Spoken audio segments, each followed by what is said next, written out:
Welcome to Beyond the Magic, a place where secrets aren't exposed, but stories are. Every 2 weeks, we sit down with magicians from around the world, from rising stars to legendary names, to explore the minds behind the miracles. This isn't about learning tricks, it's about meeting the people who make us believe in them. This is Beyond the Magic.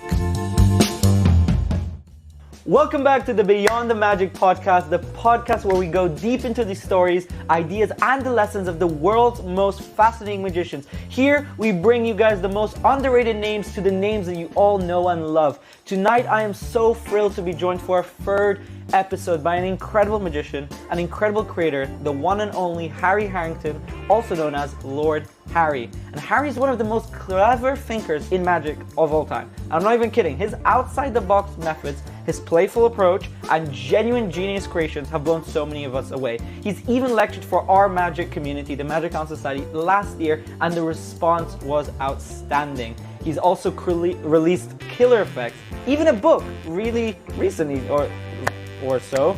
And he's also the current president of the Cardiff Magic Society, building an amazing local community of magicians. He's a great friend, huge supporter of our community, so it's a really nice honor to have him here to share his story, creative mind, and advice. Thank you so much. Guys, welcome to the amazing Harri. Hello, Harri. How are you doing, my friend? I'm very well. Wow. That's hell of an introduction, mate. Thank you. How have you been doing? What have you been up to recently? Yeah, it's a good question. It's a very good question, and I don't know how to answer it. It would be here forever, but just very busy, because you're juggling a lot of things, and you're trying to make time for a lot of things too. So I'm well, and I'm managing them very well. Well, we're super happy to have you. We really wanted to have you for a long time. We just started this podcast, third episode in. You've been a massive support. I really mean it, in the Magic Alon Society. You've done so much for us. You've helped us bring some incredible names. We owe you a lot, and we appreciate everything you've been doing. So we're super excited to see everything that happens in the future. But again, I just wanted to say a massive thank you.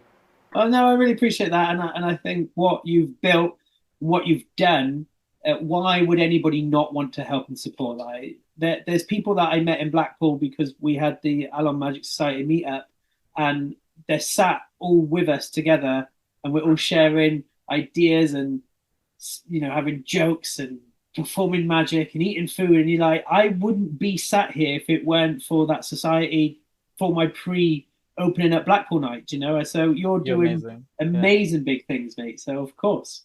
Thank you so much. Thank you. Blackpool was so much fun, and that was great.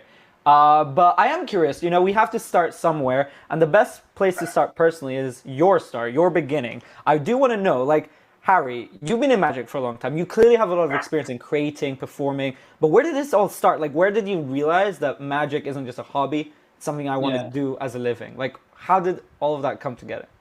It's the answer to this question is broken down into three different sections, really.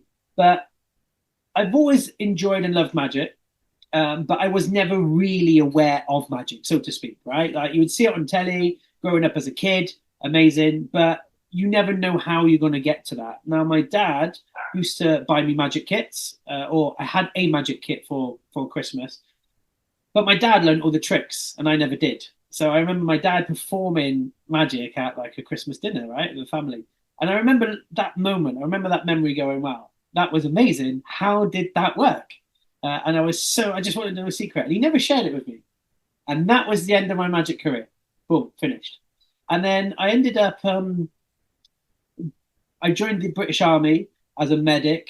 And when I went from my basic training as a soldier to my medical training, you have a lot more freedom. So you can go into the local city or town, and you can have a couple of drinks with your friends and stuff. And there was this guy who loved magic, right? He was called Steve McCabe, and he showed me the French drop.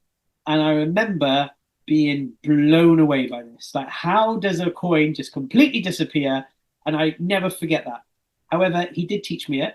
And then I played around with it, went back home to my mum, because I'm half German. So I'm in Germany with my best mates. And I said, dude, I have learned this thing that you can like get free drinks from. Watch me, how I'm going to do this. But immediately, I didn't realize this until later on when I think back about these memories. My thought wasn't making a coin disappear. It was borrowing a coin from somebody sat at a table, my mate listening in what coin was being borrowed, and for him to have a duplicate of that coin. So when I'm distracting, he's going to load that coin underneath someone's glass, right? And that was exactly what I told him to do. And we did that for hours. And we had drink after drink after drink given to us. And we never shared that. And again, that was it. Years went by, right? Didn't do anything with it. And when I left the army, I moved to South Wales in the UK, where my wife is from. And eventually I thought, well, without the army now, I don't really have a hobby. I was playing rugby, but you know what it's like, trying to fit in. And magic actually found me. I was watching a special, I think it might have been David Blaine or Dynamo, it was one of those. And it came on and I just thought, wow, that's so amazing. I wish I could learn this. I've always had an interest. I've always enjoyed it. And then Scam School popped up. So from that, I learned the Stebbin stack. That was literally the first thing I ever learned. Oh, wow. Scam School taught me a lot. So I've now got this little bit of magic knowledge. And I'm chatting with a friend of mine who says to me, oh, well, if you're interested in magic, you should meet my mate. He's a professional magician in London. So, oh, no way. Well, I'm going to go to London. So he set us up. I met this guy. He's called Nick Stein, also known as the Crooked Croupier. Phenomenal guy. He then said to me after over a coffee, what is it that you want to do? Do you want to learn and have it as a hobby, or do you want to earn money with it? And I said to him, well, I want it to be a hobby originally, or to start off with, but I know that I want to take this straight away into the professional world. I want to do gigs. I want to earn money with this. He wrote me this whole list out of stuff to learn, to buy. It was like loops. It was an Omni deck. It was a JOL wallet. It was all the professional kind of like toolkit, yeah?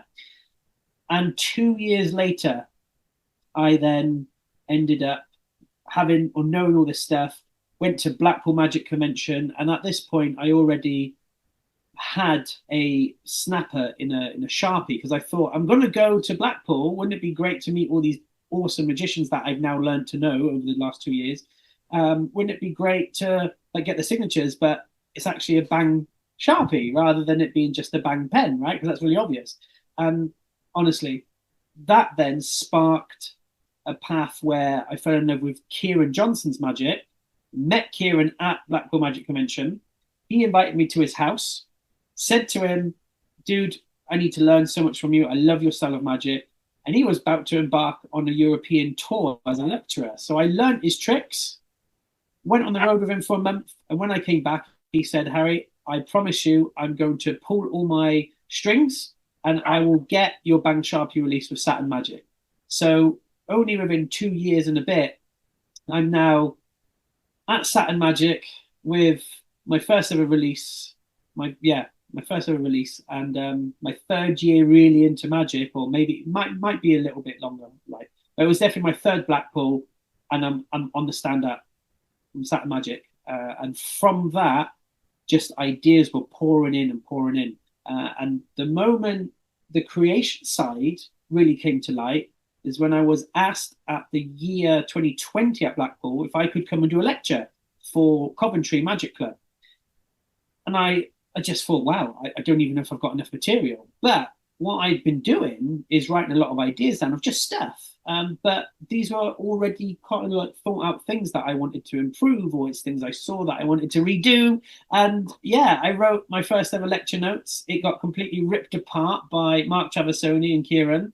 I started completely again, and that's really where a lot of my thinking and work started coming from. So no, that's up and down. So fabulous, because this is the most inspiring part to so many other magicians out there, because it's like a saying that, oh, you have to start magic at a young age, blah blah blah blah. You have to build 10. It shows that you said 3 years, and and that 3 years was packed for you with magic, right? Yeah. Packed enough for you to actually be able to create something, to lecture, to do so much. 3 years, and you weren't under 18. So it's really interesting that we've had these conversations also outside of this filming right now, and it's just so nice to hear that. And look at where you are now. Like you're genuinely professional. You know what you're doing, and experience can be gained through different ways. So that's really cool. And I'm glad that you've also mentioned you've had so many inspirations, because you believe, right, that it's really important to meet the right people to help you, right? Absolutely. It's crucial. Absolutely.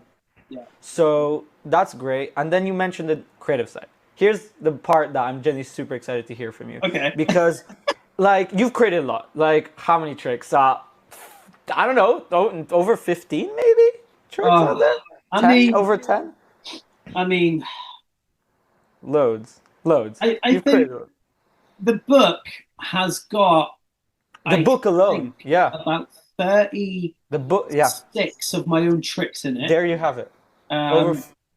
And then the releases on top of that, I think there are 13 tricks on the market that are literally on the market that you can buy. And that's not even including the stuff that I've created, which I've been doing, which isn't in the book, or the stuff that I've already been writing for the last 3 or 4 years, which I'm currently like constantly performing and testing now. So I think on a number, I mean, it must be easily like 50, 60 things that I've got. You see? I mean, that's insane. And my favorite part about your magic, no, Jenny, my favorite, really favorite part, and I've talked to so many people that share the exact same opinion, and it's true, that there's a type of magic that I genuinely cannot categorize, and I'm going to categorize it as Lord Harri magic. Like, it's your magic, okay? It's not comedy, it's not coin magic, it's not card magic, it's Lord Harri magic, because it's fun, it's playful. I can't describe it. And I love that genre myself. I think it's not always like super serious. I don't think I know a single trick by you that's like super serious mentalism, hardcore, but your turn stuff. And it's not very also like just a card trick, you know? And there's good card tricks out there, but like, it's not a card trick. Your style is somewhat playful. How do you go about creating like that sort of magic? Like, where does your creative process go? Tell us about your creative juices. No one's ever asked me that before, so this is going to be the first time that this will ever be. We want to to know, this question. What's your creative process for developing these tricks?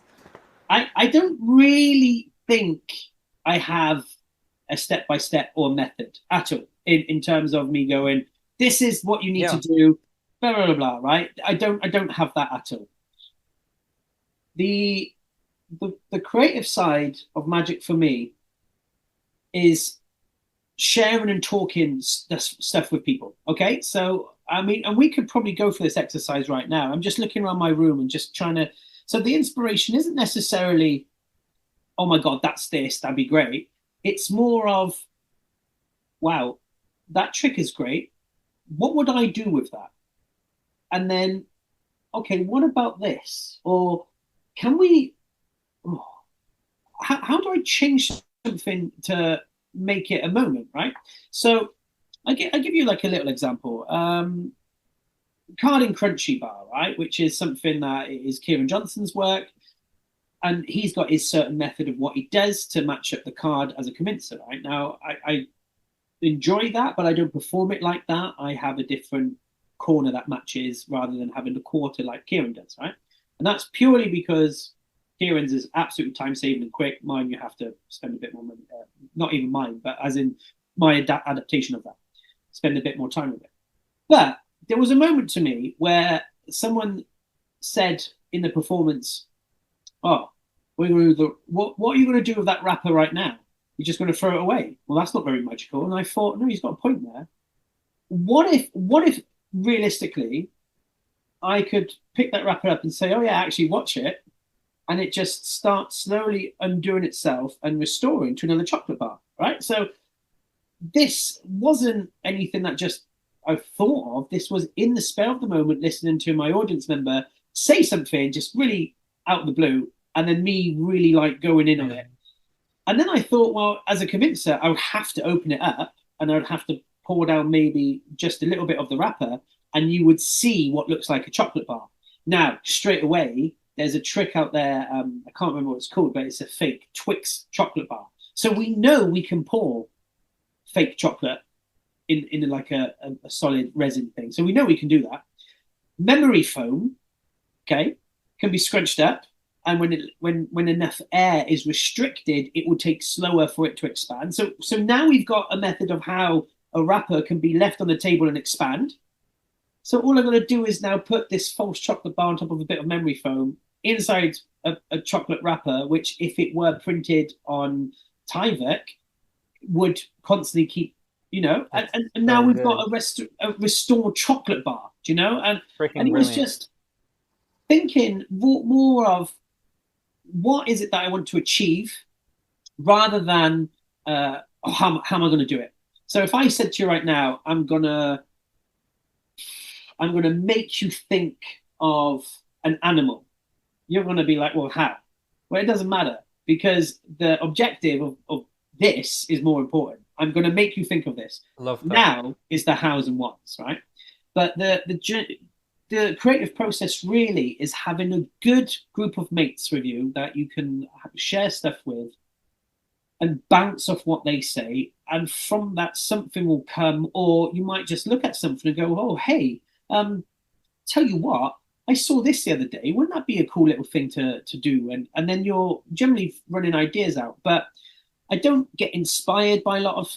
I don't look around and go, oh, I'm inspired now by so and so, right? But it can be anything. The recent trick I'm working on right now, I like tattoos. I've got quite a lot of tattoos. And I remember flying to Germany, and there was something that stared in my eye in the airport, which I've seen for so many times, just generally everywhere, which is these survey buttons that generally are in toilets, right? Where they've got a happy face, a middle face, and a sad face. And it's to count the satisfaction of the cleanliness of the area you've just been, right? And I looked at it and I thought, well, what if that actually would be a multiple out of a tattoo? And now I can say to you, oh, look, here's a chart. This represents your mood. Name what mood you're currently in. And whichever one they say, I can be like, yeah, I knew that. I predicted that from the start. And I can just roll up my sleeve and I've got that tattoo of that particular thing on my arm, right? So that was like the initial thing. Well, how am I going to do that? Well, it's going to have to be a multiple out at the moment. So what if I had multiple faces in all different areas, but never on the same opposites? So if I pulled up my trouser leg and showed you my shin, well, I'll show you my other shin and there'll be nothing on there, right? But if I pulled down my sock on my right leg, I would pull down my sock on my left leg and nothing would be there. So do you know what I mean? No, it's so interesting to me that you take this, because we had our creativity challenge last year, and we had, I think David Johnson was talking about the different approaches to creativity. One of them is the method-driven approach, which I found is interesting because you don't seem to relate to that, which I love because there is the other approach too. No, there's the idea-based approach, but I love that you take it, like you don't take it that, okay, I need a method and then I come up with a trick, or you don't take it, I need inspiration and now I need a method. You're kind of just letting it flow. I also love how you mentioned that an audience member, quite literally, a lay person gave you an idea. And that's interesting too, because they're the audience at the end of the day. So they know what they want. So if they say, oh, could you do this? Or it'd be cool if you could do this. Well, it would be cool. Why don't I start working on creating that? I love that. I love that. So I think that's the best golden nugget that you could give someone right now, is that it's not always about the method only or just the idea.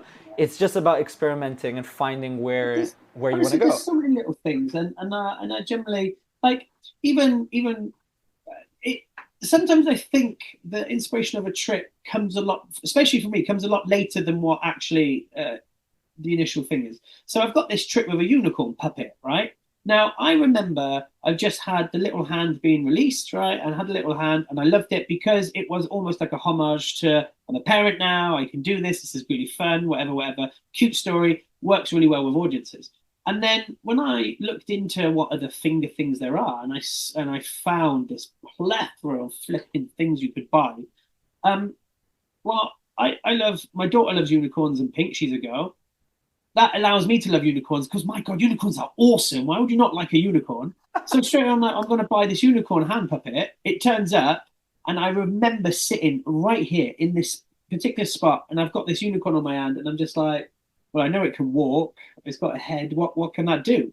And then immediately I thought, well, surely it has to reveal a card somehow. And then all of a sudden, all this knowledge of what I had, like the tiny plunger with a breather crimp, right? Being able to flip with your finger. And I'm like, amazing. That's it. That is the trick. So now I had how it's going to end. I just need how to build it up now. And I just say to my little magic create a group that I've got. I go, oh, this is a really cool thing. Watch this, and straight away someone says it needs to be really dry. You need to throw like the most minimal nonsense amount of confetti up in the air, like you're not even bothered by it. Oh, you need to have this unicorn appear from somewhere, maybe from your hat, and I'm like, yeah, absolutely. So the whole trick starts to take shape. So now it's a full-on performance piece, which, you know, I only bring out really when I'm in the mood to do it, because it's such a personality like trick for me now. But that's all.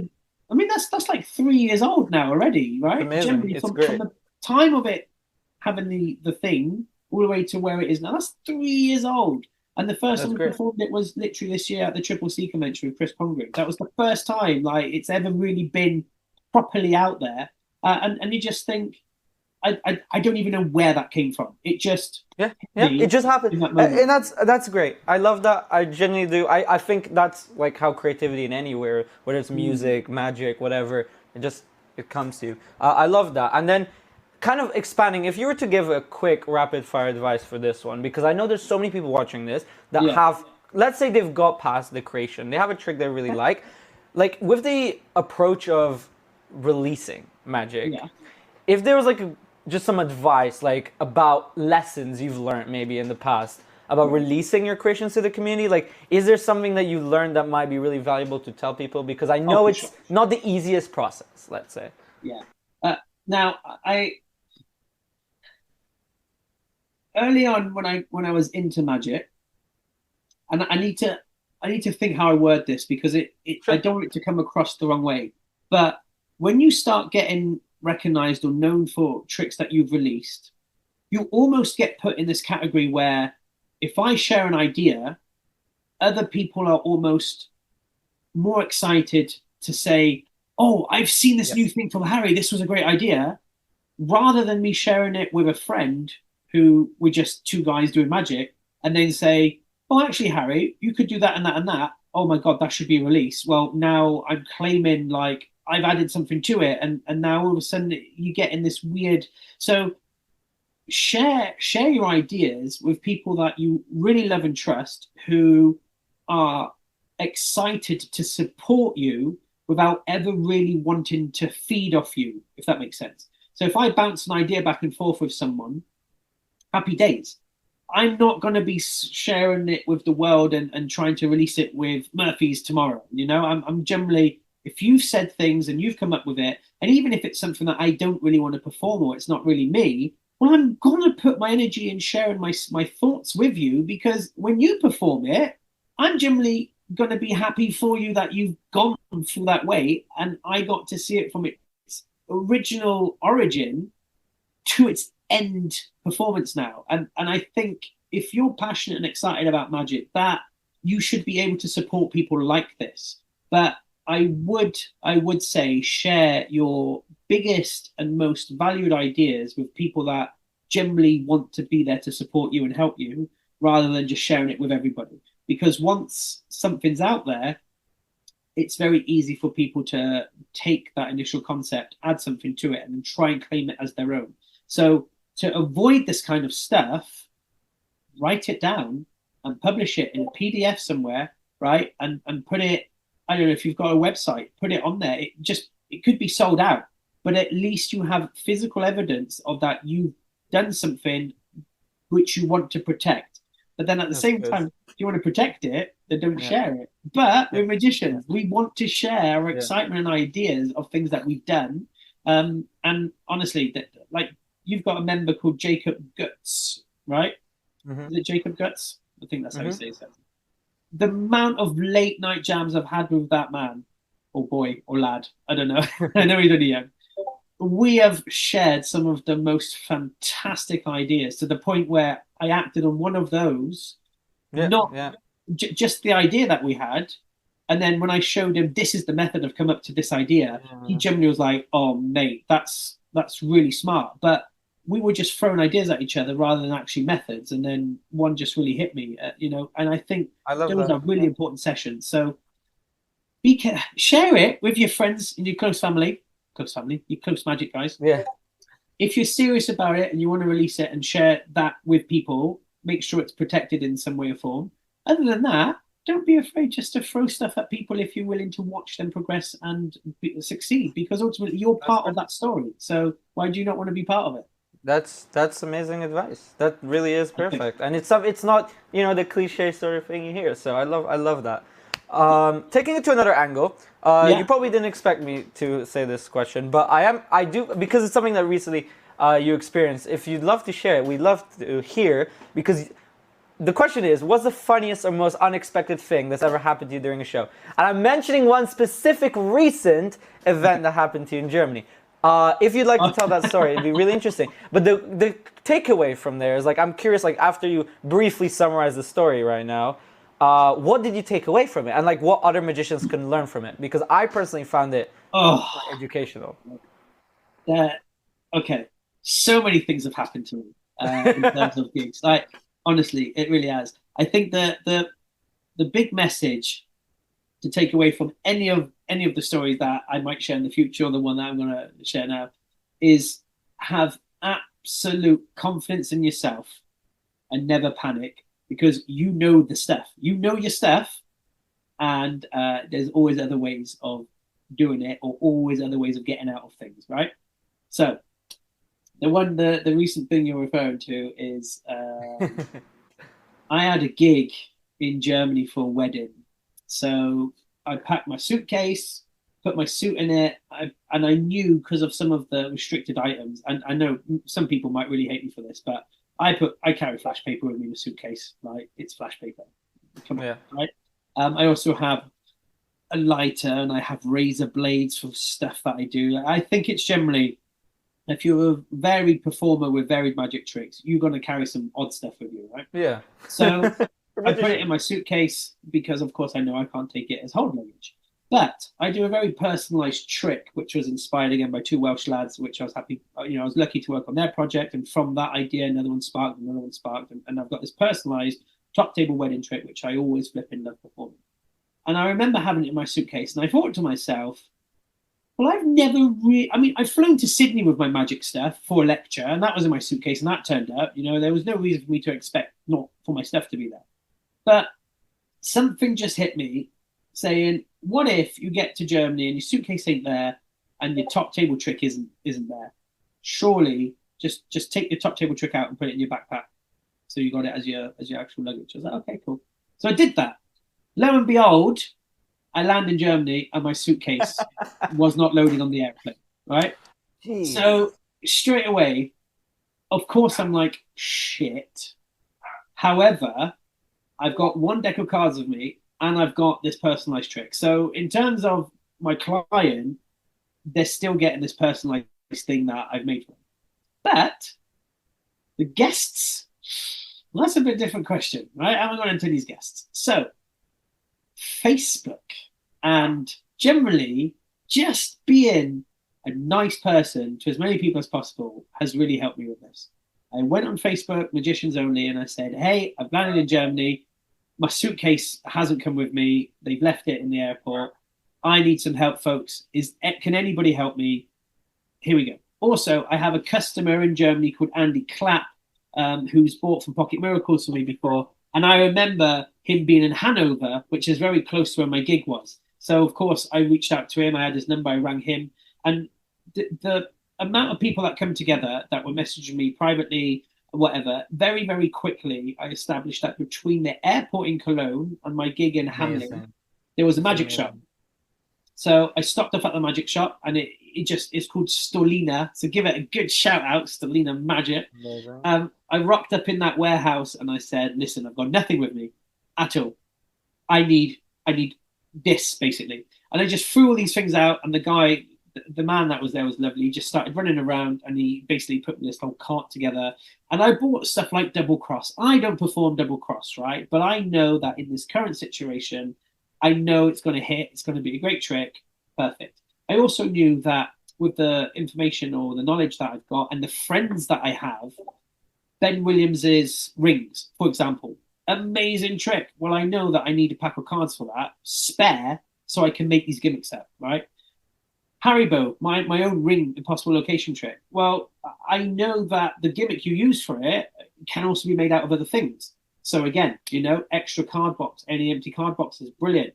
Straight to the shop, get some sweets, get this, get that, glue, flipping anything, right? That's And amazing. I'm in the That's car amazing. now because I did have a driver with me, right? I'm in the car and I'm making a lot of my stuff. And I was asking because my clothes, man, dude, I was in like, That's that's I didn't another even have a story. suit, right? But so it's quite important to dress kind of, I don't know, if you're going to Just fly in into a case, yeah. country, into a Yeah. gig, Yeah. maybe wear Yeah. something sort of like semi-casual smart Yeah, because yeah, yeah. I Of remember having course. to rock up to this wedding. I had a leopard print denim coat on. I had my brown hat. I bought a white t-shirt because obviously I had no t-shirts apart from the one I was wearing. And I had my black chinos on and I had my white high tops. So I legit asked when I was at the magic shop, could I go to a wedding in Germany like this? And they said, you look like you're going to be there to entertain. You look an interesting person enough that people are going to kind That's of think cool. that you're part of That's something. cool. And yeah, that taught me as well. Just don't go on a plane in shorts if you got a gig on the day, because that would have really screwed me over. But the general advice is to know your stuff, which is important because hey, look at the knowledge you had. Like there's stuff that you can't do impromptu. There's stuff you could just do with a deck of cards. And the fact that you have this knowledge, you have to have this backup knowledge for situations like that. Yes, it's maybe not the ideal thing you wanted, but they don't know that. They don't know that. Correct. To them, you're just there like planned. But I was also quite lucky not to compromise on my tricks that I love. Like I do a lot of stuff with rubber ducks, and the guy had rubber duck Monte in there, and I'm like, I don't care about the cups. Keep the cups. I just want the rubber ducks. That's insane. So I still have these rubber ducks and stuff, and very very much so. Like don't trust your instinct and don't panic because you can't change it, right? But what can you now provide to your client? And that's exactly what I had to go through. And I thought I can make the rings out. I bought an Omni deck. I had double cross, I had glue. I could make loads of stuff. I was making gimmicks. I was just making loads of gimmicks. A thumb tip. Oh my God, a thumb tip for a bill change. Ridiculously important. So I knew kind of the stuff that I needed to have on me. So I just basically bought everything. And if you want to know the price, it came to €198 or something like that. So I need €200 worth of magic. But it got me through my gig, and I got it all refunded. Yes. Oh wow, good. That's there. This is a motivational, inspirational story for everybody listening right now. And if anything like that happens, you know what to do. So thank you, Harri.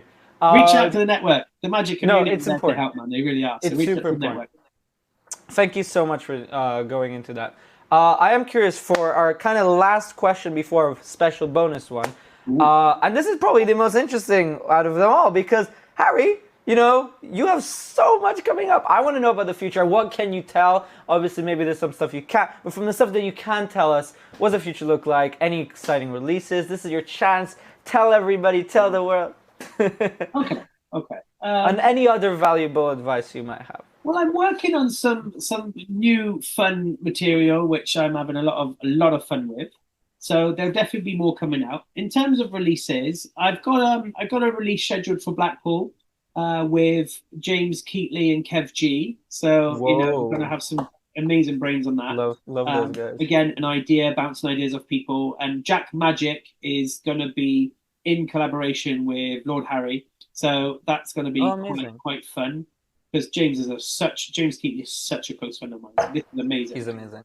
Get to have a trip with him. So that's coming out as an indie release. Then on my own stand, Pocket Miracles, I've got Ben Williams and Chris Webb with Pocket Miracles in Blackpool. Okay, can we fast forward in time to Blackpool already?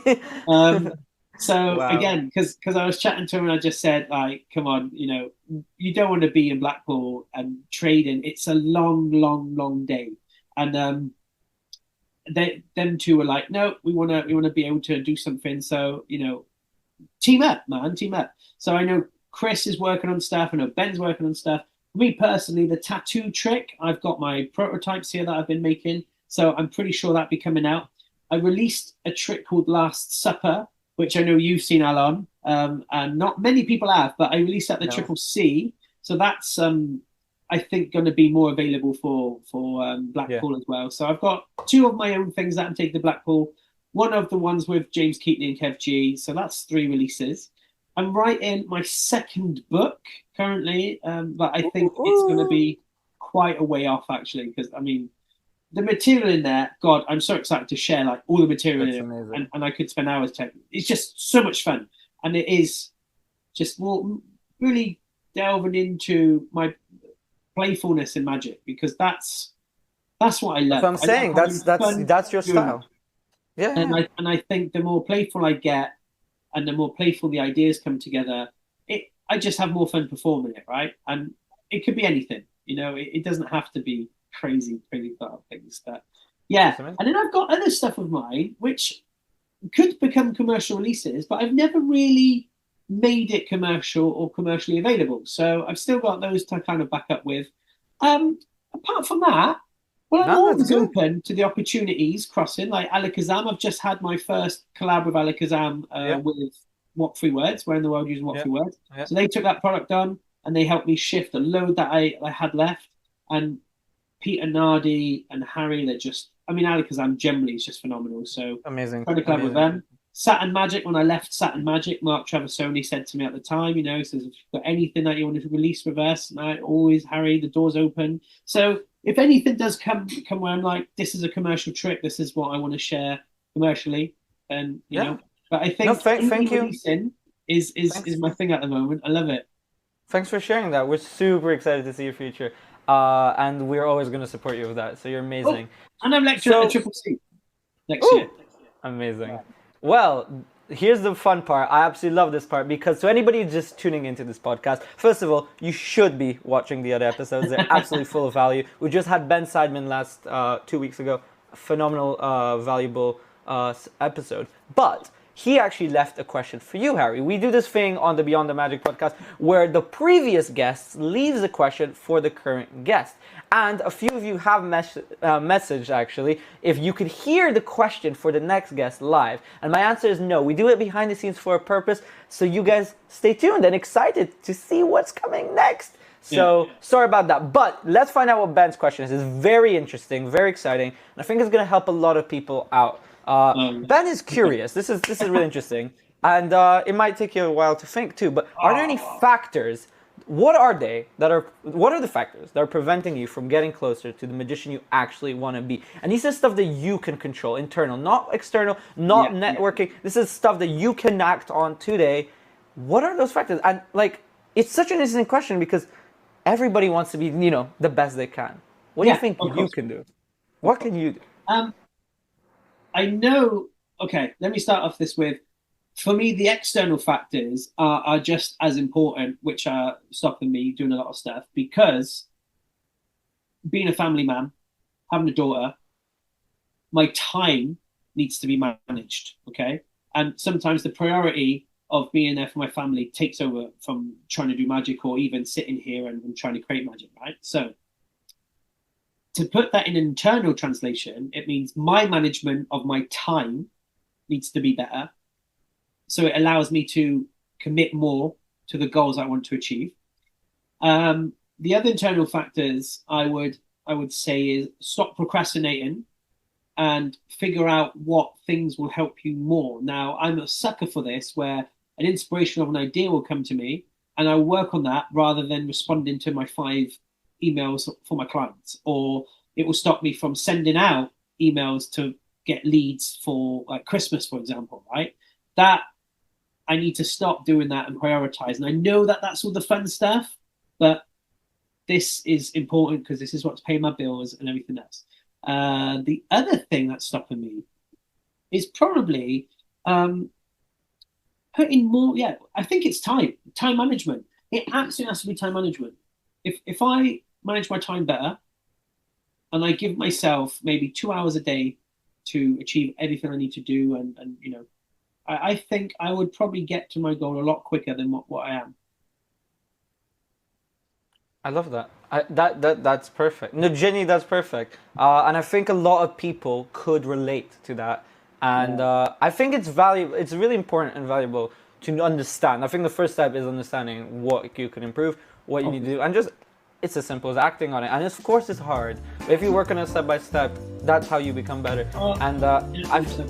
and I think a lot of this has been really, really valuable, and I appreciate your time here, Harri. Thank you so much. This has been such a fun conversation. You've supported us so much, and we appreciate your support continued forward, and we're so excited to see. We have I think you and I are planning some exciting stuff for the society for later this year, so we're super excited to talk more about that. But again, thank you guys so much for tuning in. If you guys haven't joined, by the way, our community, make sure you check the description or the chat. It's an amazing free Magic community, and of course, if you're listening to Spotify, you're amazing. Hit that follow button. But if you're on YouTube, hit the subscribe. It helps us so much. We put out podcast episodes every 2 weeks, and we have some incredible guests lined up, and Harri has been absolutely phenomenal. Thank you so much, and we will see you guys again in 2 weeks for the Beyond the Magic podcast. Bye-bye. Bye now.